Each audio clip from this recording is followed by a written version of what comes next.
నమస్తే. Welcome to VSB Telugu audio novels or కథలు. ఈరోజు నేను వినిపించబోయే కథ ఈ బ్రతుకు చాలు. రచన ఆలేటి నాగమణి గారు. చదువుతున్నది ధనలక్ష్మి. ఇక కథలోకి వెళితే, రాఘవ అలసిపోయి ఇంటికొచ్చాడు. వీధి అరుగు మీద ఆడుకుంటున్న బాబీ తండ్రిని అల్లంత దూరం నుండి చూస్తూనే పరిగెడుతూ వెళ్ళి, నానమ్మ, నాన్నగారొచ్చారు అన్నాడు సంబరంగా. బాబీ నోట ఆ మాట వింటూనే, రాఘవ వచ్చాడా అంటూ ఆతృతగా లేచి రాబోయింది రామాయమ్మ. అప్పటికే రాఘవ లోపలికి వచ్చి గదిలోకి వెళ్ళిపోయాడు.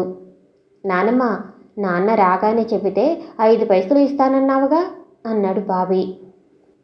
రామాయమ్మ కొంగు చివర మూడేసి పెట్టుకున్న 5 పైసలు మనవడికిచ్చి పంపిస్తూ, లంచగొండి వెధవ, నాన్న ఆఫీసు నుండి రాగానే చెప్పరా అంది. 5 పైసలు ఇస్తావా అన్నాడు. అనేసింది తను. గుంట వెధవ, గుర్తు పెట్టుకున్నాడు అని అనుకుంటూ నవ్వుకుందావిడ. బయటికి వస్తాడేమో అంటూ 10 నిమిషాలు చూసి తనే గదిలోపలికి వెళ్ళింది రామయ్యమ్మ. కుర్చీలో వెనక్కి వాలి కళ్ళు 2 మూసుకుని కుడి చేత్తో నుదురు ఒత్తుకుంటున్నాడు రాఘవ. కొడుకును ఆ పరిస్థితిలో చూసేసరికి రామయ్యమ్మ చెప్పాలన్నది చెప్పలేక బయటికి వచ్చేసింది. అదంతా ఓ కంట గమనిస్తున్న జానకి గ్లాసులో కాఫీ పోసుకుని గదిలోకొచ్చింది. రాఘవ చేతిని కళ్ళకడ్డంగా పెట్టుకుని పడుకున్నాడు. కాలి సవ్వడి వల్ల ఎవరొచ్చారో తెలిసి కూడా అలాగే ఉండిపోయాడు రాఘవ. జానకి కాఫీ గ్లాసును టేబుల్ మీద పెట్టి రాఘవ నుదురు తాకి చూస్తూ, ఏమిటి అలా ఉన్నారు అంది. జవాబు ఇయ్యలేదు రాఘవ. కళ్ళకు అడ్డంగా పెట్టుకుని చేతిని తొలగిస్తూ, అలా ఉన్నారేం అంది తిరిగి. అన్నాడు రాఘవ. అతన్ని మరింత బలవంత పెట్టి తెలుసుకోవటం ఇష్టం లేక, కాఫీ తాగి కాసేపు పడుకోండి అంటూ కాఫీ గ్లాసు అందించింది. రాఘవ మౌనంగా కాఫీ తాగి గ్లాసు తిరిగి ఇచ్చేశాడు. జానకి గ్లాసు అందుకుని గదిలోకి వెళ్ళిపోయింది. రాఘవ లేచి మంచం మీద వాలిపోయాడు.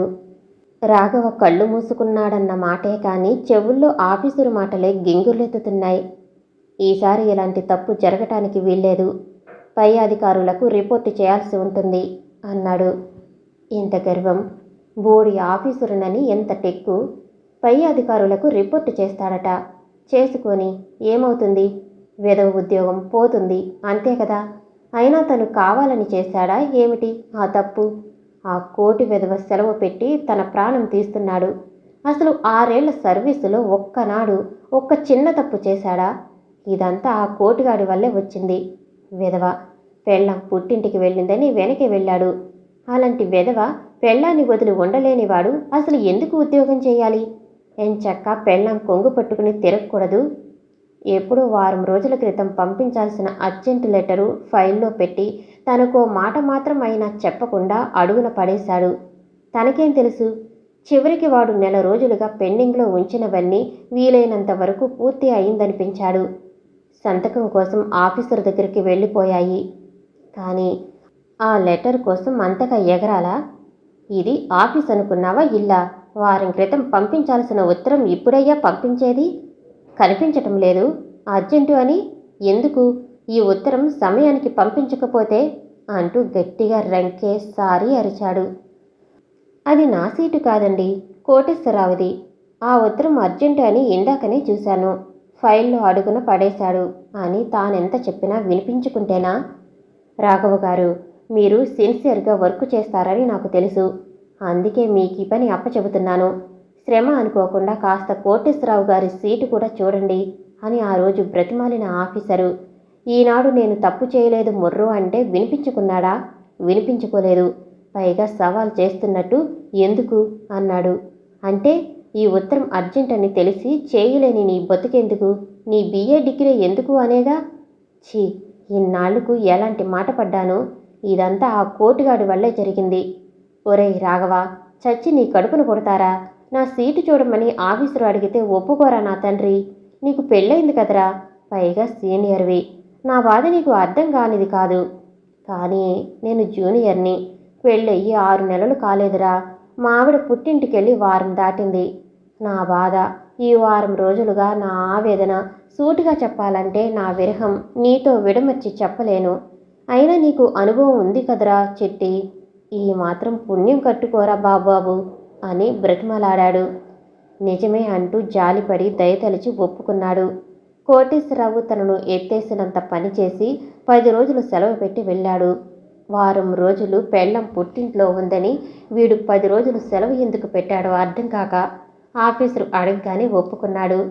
తీరా మంచుకు పోతే చెడు ఎదురైంది. ఆఫీసరు అలా తిడతాడా? ముఖ్యంగా ఆ లేడీ టైపిస్ట్ ముందు. ఆ అమ్మాయి నవ్వింది. అప్పుడు నిజంగా ఆఫీసరు తిట్టిన దానికంటే ఆ అమ్మాయి అలా నవ్వినందుకే తన గుండె ఎంత బాధపడిపోయింది. ఆ బాధ ఆఫీసరుకి తెలుసా? ఆ కోటి వెధవకి తెలుసా? అర్థం చేసుకుంటాడా? లేదు. ఛీ, వెధవ బ్రతుకైపోయింది. బాధగా విసుగ్గా నెట్టూర్చాడు రాఘవ. ఆ రాత్రి భోజనాల వేళ వరకు రాఘవ అలా కూర్చుండిపోయాడు. మధ్యలో బాబిగాడు ఓసారి వెళ్ళి పలకరించి మాట్లాడించాలని ప్రయత్నించి మారు పలకకుండా ఉరిమి చూసిన తండ్రిని చూసి బిక్కమొహం వేసుకుని బయటికి వచ్చేశాడు. అబ్బాయి అలా ఉన్నాడేం జానకి? కొడుకు దగ్గరికి వెళ్ళలేక కోడలని అడిగింది రామాయమ్మ. నాతో కూడా ఏం చెప్పటం లేదు అత్తయ్య అంది జానకి. భోజనానికి వస్తారా అంది జానకి వచ్చి. ఎందుకు రాను అన్నట్టుగా చూశాడు రాఘవ భార్య వంక. ఇక్కడికే తీసుకురమ్మంటారేమోనని అంది చిన్నగా నవ్వుతూ. నీకు నవ్వుగానే ఉంటుంది. అసలు ఆఫీసులో నాకెంత అవమానం జరిగిందో నీకు తెలీదు కసురుకున్నాడు రాఘవ. అలిగి కూర్చోవటానికి ఇది ఆఫీసు కాదు. నేను ఆఫీసర్ను కాను. ఇది ఇల్లు. మీ ఆఫీసు గొడవ ఇంట్లో ఎందుకు కానీ భోజనానికి లేవండి అంది తిరిగి. గొడవ అక్కర్లేదు కానీ వెక్కిరించడం చేతనవుతుందేం అన్నాడు రాఘవ. అసలు విషయం చెప్పకపోతే ఎలా అర్థమవుతుంది? అడిగినా చెప్పకుండా అలకపాన్పు. కాదు, అలక కుర్చీ ఎక్కారుగా, అందుకే అక్కర్లేదన్నాను అంది అతని పక్కనే కూర్చుంటూ. ఇంటికి ఏం జరిగింది అంది. ఆ కోటు వెధవ చేశాడు ఇంత అన్నాడు తలా తోక తెలియకుండా. జానకికేం అర్థం కాలేదు. ఆ చెప్పేదేదో అర్థం అయ్యేలా చెప్పకూడదటండి అంది విసుగుముఖం వేసి. ఇంగ్లీష్లో చెబుతున్నానా అన్నాడు రాఘవ. తర్వాత జానకి అర్థం చేసుకోవటం లేదనే బాధ తప్ప తనేం చెబుతున్నాడు అర్థం చేసుకోక. ఇంగ్లీష్లో చెప్పినా బాగుండిపోను. తెలియని భాష, అంతగా పరిచయం లేని భాష కాబట్టి బాధ ఉండేది కాదు. చెప్పిన దానికి కొడితే అయిపోయేది. తెలుగులో చెబుతున్నా అర్థం కావటం లేదు అంటే. రాఘవ మొహం ఎర్రబాటంతో ఫక్కున నవ్వేసింది. ఆ కోటి వెధవ చేశాడు ఇంత అన్నారు. ఏ కోటి వెధవ? ఏం చేశాడు? పైగా 1 వెధవ 10 వెధవ 1000 వెధవ 1,00,000 వెధవ కోటి వెధవ అని అంటారేమిటండి? నాకు తెలియక అడుగుతాను అంది జానకి అమాయకంగా మొహం పెట్టి. తెలిసినా తెలియనట్టు చూస్తూ రాఘవను నవ్వించాలని. అంత కోపంలోనూ రాఘవకు నవ్వొచ్చింది. అయినా తన మాటలకు అలా 10 అర్థాలు తీసి అమాయకంగా తెలియనట్లు అనటం గుర్తుకొచ్చి అదంతా కేవలం తను నవ్వటానికే అని అర్థమై సీరియస్గా మారిపోతూ చిరాకు పడుతూ, నీకంతా వేళాకోళంగా ఉంది కదూ అంటూ మొహం పక్కకు తిప్పుకున్నాడు రాఘవ. భర్త అలా పసిపిల్లవాడిలా అలగటం చూస్తుంటే జానకికి నవ్వు వచ్చింది. అంతలోనే జాలేసింది. అతను భుజం మీద చేయి వేసి మొహాన్ని తన వైపు తిప్పుకుని తల నిమురుతూ, కోపం వచ్చిందా అంది కళ్ళల్లోకి చూస్తూ జానకి. ఆ మాటలో ఏం మహత్యం ఉందో కానీ చాలాసార్లు అలా లాలనగా అడిగేసరికి టక్కున జరిగింది మర్చిపోయి కరిగిపోయేవాడు రాఘవ. ఈసారి అంతే అయ్యింది. ఛీ, వెధవ బ్రతుకైపోయింది జానకి. ఏమిటో అన్నాడు మెల్లగా. ఆఫీసులో ఏదో గొడవ జరిగినంత మాత్రాన అలా అనుకుంటారా? చూడండి, మీది వెధవ బతికేనా అంది అతని మొహాన్ని 2 చేతుల్లోకి తీసుకుంటూ. చెప్పరేం, రాజా బతుకు కాదు అంది. రాఘవ మాట్లాడలేదు. జానకి మొహంలోకి చూస్తూ తృప్తిగా నవ్వాడు. ఇంటికి అసలు విషయం చెప్పారు కాదు అంది జానకి. ఎలాగైతేనేం రాఘవ చెప్పేదంతా అర్థం చేసుకుని తేలిగ్గా నవ్వేసింది జానకి. నీకు నవ్వుగా ఉందా జానకి అన్నాడు రాఘవ. మీ ఆఫీసులో అలా మీరు చెప్పేది వినకుండా తిట్టడం తప్పే, కానీ మీరిలా తలుచుకుని బాధపడటం బావలేదు అంది. అసలు ఆ కోటి విధ అదే కోటీశ్వరరావు రాని వాడి పని చెబుతాను. పెళ్ళం కొంగు పట్టుకు తిరిగే వెధవకు ఉద్యోగం ఎందుకో కనుక్కుంటా. ఒట్టి బుద్ధి లేని వెధవ, సిగ్గులేని వెధవ. మీకు మహా ఉన్నట్టే, మొదట్లో మీరు అంతేగా అంది జానకి. వాడిలా నేను అంతలా నీ కొంగు పట్టుకుని తిరిగానా జానకి? నేను మొదటి నుండి కూడా చాలా బుద్ధిమంతులు అవునా అంటూ నవ్వేసింది జానకి. మరే, మీరు నిజంగా బుద్ధిమంతులు, బోల్డ్ మంచివారు. ఒక్కసారి వచ్చి వెళ్ళమని నాన్నగారు రాస్తున్నారు కదూ. వెళ్ళి ఓ 10 రోజులు జానకి మాట పూర్తి కాకముందే హడావిడిగా లేచాడు రాఘవ. పదవే జానకి, వడ్డించేదువు గాని, నేను 4 చెంబులు పోసుకుని వచ్చేస్తాను అంటూ నడిచాడు. అయ్యింది ఆ అబ్బాయి గారి పని. వెడితే వెళ్ళబోయ్, నీకే బాధ. అమ్మకు చేత కాదు, ఏ పని చేయలేదు. వేళకు ఇంట్లో కాకపోతే హోటల్లో తింటే ఆరోగ్యం సరిగా ఉండదని కంగారు పడుతూ నువ్వు రావాల్సిందే అన్నాడు. అసలు పంపను అని చెబుతూ, నాన్న దగ్గరికి వెళ్ళాక నేనసలు నీ గురించి కంగారు పడను. నాకు తెలుసులోవయ్, అయినా నా వెర్రి కానీ నిన్ను వెళ్ళమంటే మాత్రం వెళ్తావా? వెళ్ళటం ఇష్టం లేక తప్పు నా మీద తోస్తావు కానీ అంటూ జానకి బుగ్గ మీద చిటికేసి హుషారుగా ఏల వేస్తూ బాత్రూంలోకి వెళ్ళిపోయాడు రాఘవ. రాఘవ, నీకు వచ్చే పౌర్ణమి నుండి మంచి రోజులు వస్తాయటరా. ధనలాభం, పుత్రప్రాప్తి, ప్రమోషను వస్తాయట అంది భోజనం చేస్తూ రామయ్యమ్మ. రాఘవ కాస్త హుషారుగా కనిపించటంతో వచ్చి అప్పట్నుంచి ఆపుకున్నా ఇక ఆపుకోలేనట్టుగా, ఎవరు చెప్పారమ్మా? మధ్యాహ్నం కామాక్షమ్మ గారింటికి ఓ జ్యోతిష్యుడు వచ్చాడటలే. వాడి మొహం అన్నాడు రాఘవ తేలిగ్గా తీసి పారేస్తూ. నీ పెళ్ళాం అలాగే అందిరా బాబు. ఏ పుట్టలో ఏ పాముందో. కామాక్షమ్మ గారికి జరిగినవన్నీ చెబుతుంటే అవును నిజమేననిపించింది. నువ్వు కూడా చూపించుకోవే అమ్మాయి అంటే నీ పెళ్ళం వింటేనా? నాకు నమ్మకం లేదత్తయ్య అనవసరంగా పావలా దండగా అంది కోడలి వంక చూస్తూ రామయ్యమ్మ. చిన్నగా నవ్వుకుంది జానకి. నా చెయ్యి చూసి నీ గురించి చెప్పాడురా రాఘవ. నీ చెయ్యి చూస్తే ఇంకెన్ని విషయాలు చెబుతాడు అని రేపు ఆదివారం కదూ రమ్మన్నాను. నువ్వుంటావుగా అంది. నా గురించి ఏం చెప్పాడు? నువ్వు ఉద్యోగం చేస్తున్నావని చెప్పాడు. ఆర్థిక లోపం వల్లే నువ్వు BA తర్వాత చదవలేకపోయావని చెప్పాడు. చిన్నప్పటి నుండి నీ కొడుకు పెద్ద బుద్ధులు కలవాడని చెప్పాడు. ఈ పౌర్ణమి తర్వాత ధనలాభం, పుత్రప్రాప్తి అని చెప్పాడురా అంది సంతోషంగా. పుత్రప్రాప్తి కూడానా అంటూ భార్య వంక చూస్తూ నవ్వాడు రాఘవ. అప్పటికే వచ్చే నవ్వును ఆపుకోవటానికి విశ్వ ప్రయత్నం చేస్తున్న జానకి భర్త అలా చూడటంతో బయటికి వచ్చేసింది మంచినీళ్ళ కంటూ. మర్నాడు మధ్యాహ్నం వేళ రాఘవ మంచం మీద పడుకుని పేపర్ చదువుకుంటూ మధ్య మధ్య చాప మీద కూర్చుని తన చొక్కాకు బొత్తాములు కుడుతున్న జానకితో వెనుకున్నా వింటున్నట్టు అంటున్నందుకు హుషారుగా వార్తలు, సినిమా కబుర్లు చెబుతున్నాడు. రాఘవ అంటూ రామయ్యమ్మ గట్టిగా పిలవటంతో కంగారుగా పేపర్ టేబుల్ పైకి విసిరేసి బయటికి వెళ్ళాడు రాఘవ. అడుగోర జ్యోతిష్కుడు అంటూ వరండా మెట్లకి వస్తున్న ఓ మనిషిని చూపెట్టింది. నాకెందుకమ్మా, చెప్పాల్సినవి నిన్నే చెప్పాడుగా అన్నాడు. నిన్న ఏదో చెబుతుంటే విన్నాడన్న మాటే కానీ అంతగా ఆలోచించలేదు రాఘవ. అది కాదురా, నీ చేయి చూస్తే ఇంకా ఏవైనా చెబుతాడు అంటూ అతను రావటంతో అతన్ని కూర్చోపెట్టి ఎదురుగా రాఘవ పక్కనే కూర్చుంది. వీధి లేక కూర్చున్నాడు రాఘవ. ఎలాగైతేనేం అరగంట సేపు చెప్పిన మాట 4 సార్లు చెప్పి లేచాడతను పావలా జేబులో వేసుకుని. నువ్వు చూపించుకోరాదటే జానకి అంది రామయ్యమ్మ. నాకెందుకత్తయ్యా అంటూ జానకి మొండికేయటంతో అతను వెళ్ళిపోయాడు. నిజంగానే కొన్ని విషయాలు సరిగ్గా చెప్పాడు కదూ జానకి అన్నాడు రాఘవ. చిన్నగా నవ్వేసింది జానకి. నవ్వుతావెందుకే అంది రామయ్యమ్మ చిరాకుగా. నవ్వక ఏం చేయను అత్తయ్య, నిన్న మీకు చెప్పారా? ఇవాళ చెప్పింది అదే కదూ. మీ నుదట బొట్టు లేదు. మీ పక్కన నానమ్మ అంటూ పిలిచే బాబీని చూశాడు. నన్ను చూశాక ఆ జ్యోతిష్యుడే కాదు ఎవరైనా చెప్పగలరు. మీ అబ్బాయికి మాత్రం విశేషించి ఏం చెప్పాడు? ప్రమోషన్ మాట దేవుడెరుగు. కానీ ఆ మాత్రం లాభం వచ్చే విషయాలు చెప్పకపోతే వాళ్ళకి గడిచేదలా? జానకి మాటలకు నిర్గాంతపోయిందామే. ఇప్పుడు రోజులంతగా బాగాలేదని చెప్పాడు కదూ జానకి అన్నాడు రాఘవ. రామయ్యమ్మ వెళ్ళిపోవటంతో ఎందుకు బాగాలేవు? మనమేం ఇబ్బంది పడటం లేదే అంది జానకి. ఇంట్లో ఇబ్బందులు కాబోయ్, నిన్న మా ఆఫీసరు రాఘవ అమాయకత్వానికి జానకి నవ్వుతూ, చాలెద్దురు మీరు మరీను. ఆఫీసులో జరిగిన చిన్న గొడవకు మీరంతగా అనుకోవటం.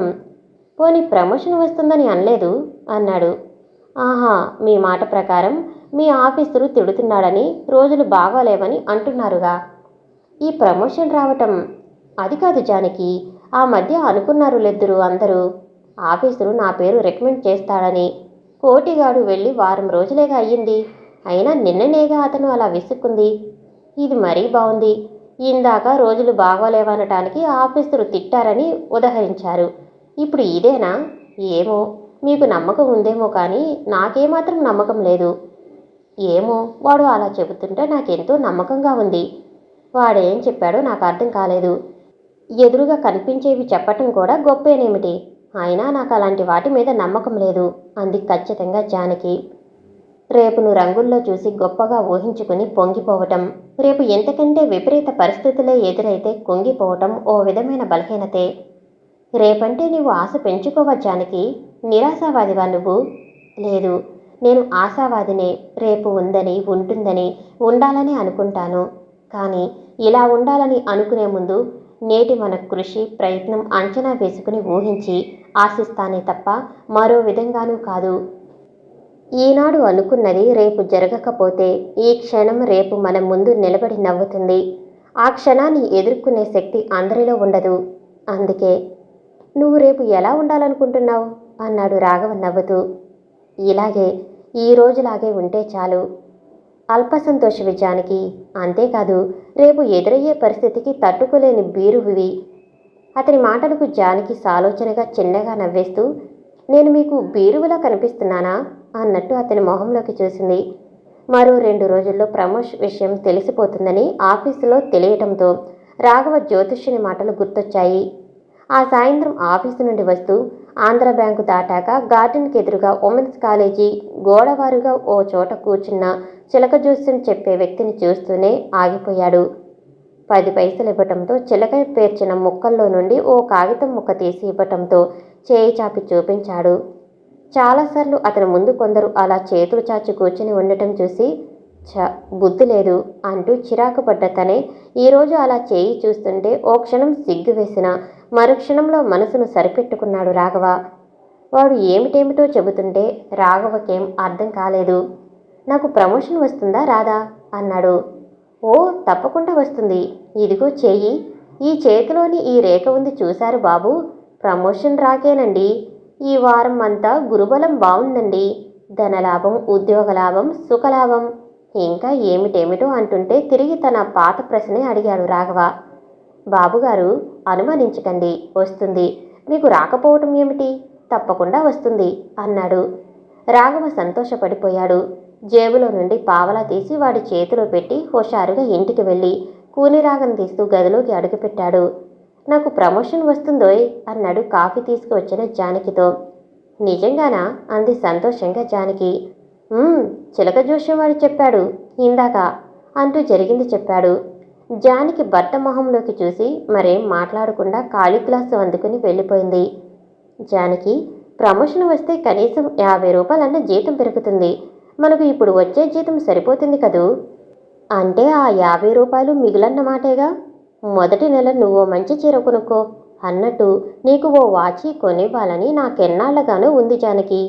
నీ అందమైన చేతికి వాచి పెడితే మరీ అందంగా ఉంటుంది అన్నట్టు బాబీగాడికి 3 ఏళ్లు దాటిపోయాయి కదూ. ఈ వేసవి అయిపోయాక స్కూల్లో వేసేద్దాం. వాడి చదువుకి ఇప్పటి నుండే దాచాలి మరి. నిద్రపోనీయకుండా ఒకటే సంబరంగా చెబుతున్న భర్త వంక చూస్తూ ఉండిపోయింది జానకి.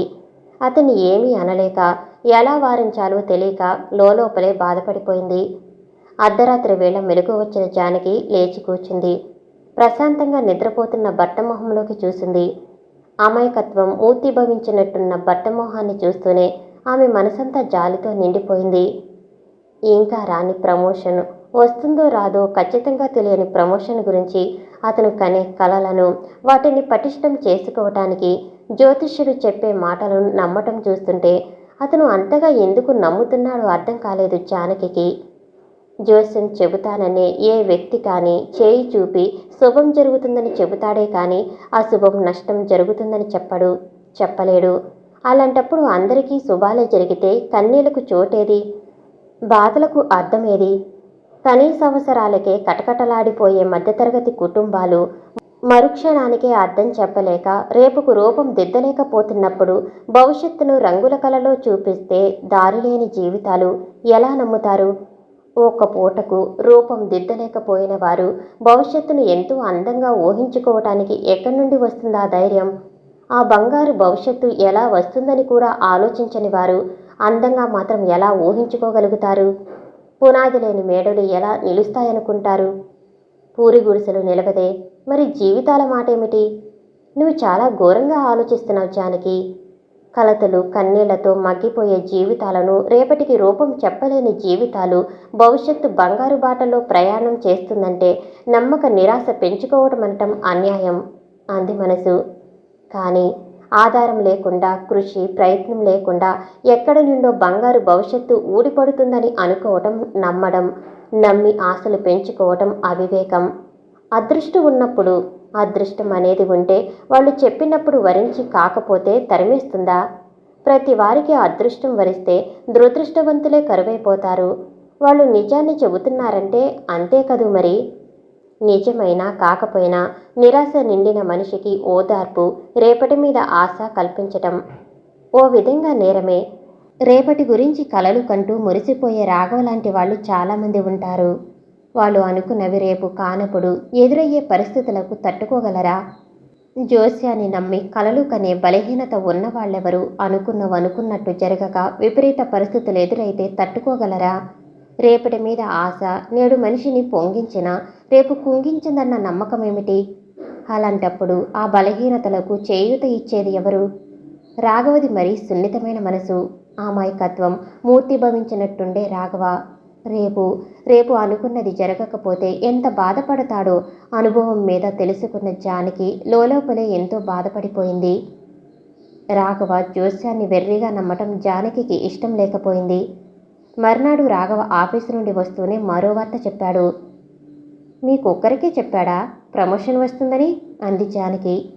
వెంకట్రావు, రామారావు ఇంకా 2-3 చూపించుకున్నారు. వాళ్ళకు కూడా చెప్పాడట. అయినా వాళ్ళ మొహం, సర్వీసు, సీనియారిటీ లేని వారికి ప్రమోషన్ ఎలా వస్తుంది అన్నాడు తనకే తప్పకుండా వస్తుందన్న ధీమాతో.